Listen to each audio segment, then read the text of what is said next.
Hello, good afternoon. Welcome to the Career Success Community. I'm glad that you're joining us today. I appreciate your time. I'm here with a topic that I wanted to discuss today, and the topic today is coming from a book that I recently read. I'm a huge Marshall Goldsmith fan. Marshall Goldsmith is one of the leading executive coaches in the world and certainly in the nation, well known, always has the latest thinking in this industry. For those of us who practice executive coaching or leadership development coaching, he is definitely one that we tune into because he's got great ideas. He's published a lot of great books. He's affiliated with Harvard Business. Just a great person, easy to listen to, always great ideas.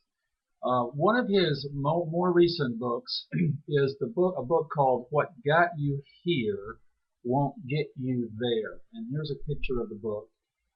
It came out a number of years ago, but there's a practice in the book that he talks about that I like a lot and I use with my coaching clients, and I want to talk about today because I really think it's something that's really helpful in a lot of ways for leaders and executives if you use it in the right way and if you're sincere about how you use it.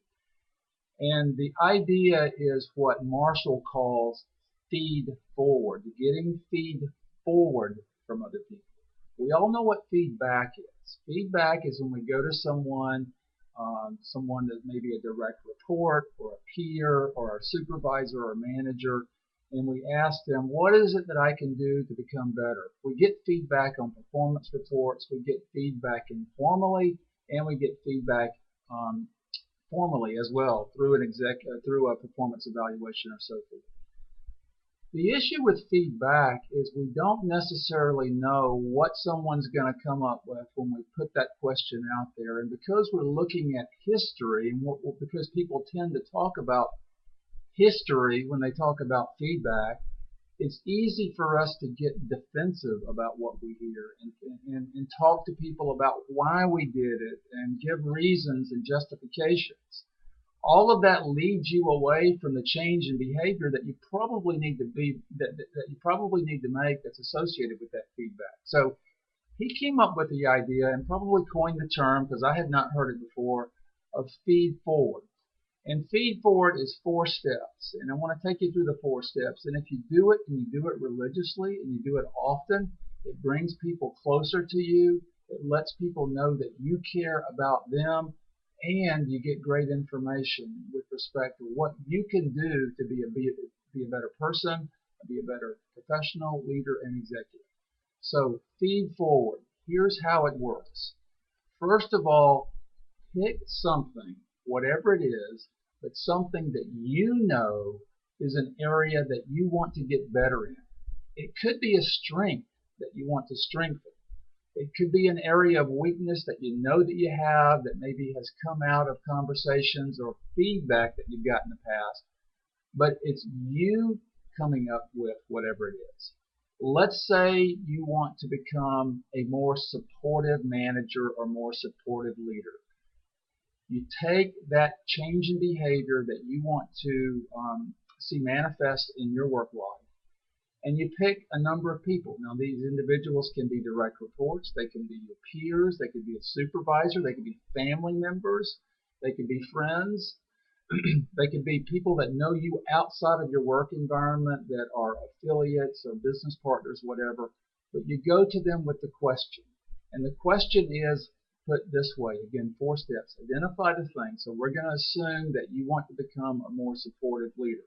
You go to the people that you want to feed forward from, and you tell them, listen, I'm really working hard and want to continue working hard on being a more supportive manager and a more supportive leader.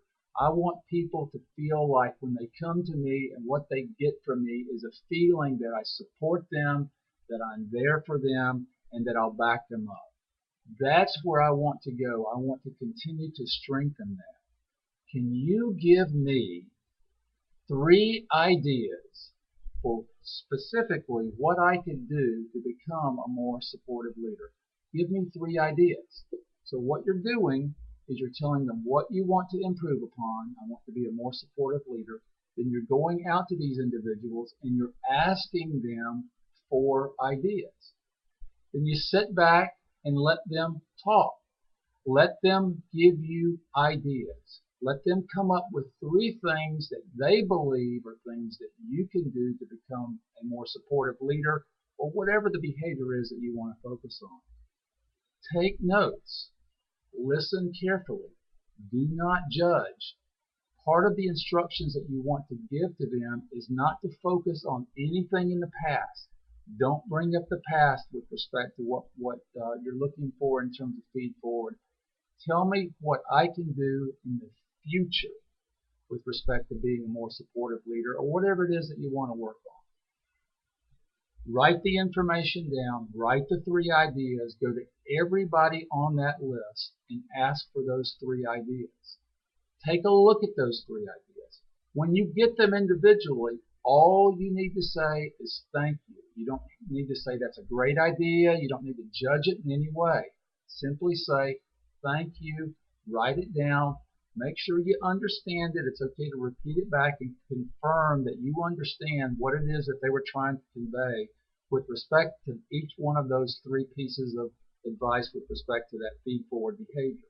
Write them down. Then go to work on doing something about it. Take a look at those things. What are some things that are there that you know that you can do, and work on those things. The idea of going to someone and letting them know that you want to get better and asking for their advice and their ideas is a great way to improve your relationship with that person, to welcome them into your world with respect to your wanting and appreciating their ideas. You're appreciating their input. You want to know what they can come up with. Now it's up to you to do something about it. Make the changes. Begin to do some of those things. Put some of those ideas into place. Now, feed forward is not a one-time thing. You don't just do it and try to make the change or implement the ideas and then move on. Go back to the individuals. Wait up a month, 2 months, 3 months. Go back and ask again. What is it? Name something that you want to be better at. It could be the same thing. It could be something different. But the more that you do that, the more you're going to increase and strengthen your relationship. And the better input you're going to get from someone in terms of what you can do to improve going forward. Feed forward is a great idea. Implement it. There's a whole chapter in this book associated with that idea and with that practice of feed forward. Try it. It works. I know it works. You're going to get great ideas. You're going to get people wanting to help you. People love to help other people improve. When you go to them and let them know that you want their input, they're going to come back to you with some sincere ideas in terms of what they can do or what you can do to help improve that area of behavioral focus that you want to get better at. Try the idea of feed forward. Pick a behavior, choose a group of people that you want to go to, ask them for 3 ideas, write them down, thank them, and then implement. Execute the ones that you can deal with first, and look for the ones that you can put into place going forward in the weeks to come. It's a great concept. That's the idea today. That's what I wanted to talk about again. Pick up the book. There's a lot of great ideas in this book. Marshall Goldsmith is a wonderful writer. If you haven't picked it up, again, what got you here won't get you there. It talks about what you need to change and what you need to do better if you're going to get to that next level in your career. I'm Andy Robinson. I hope you enjoyed the topic today. I appreciate your time. Have a great day and a great week. We'll see you next Wednesday.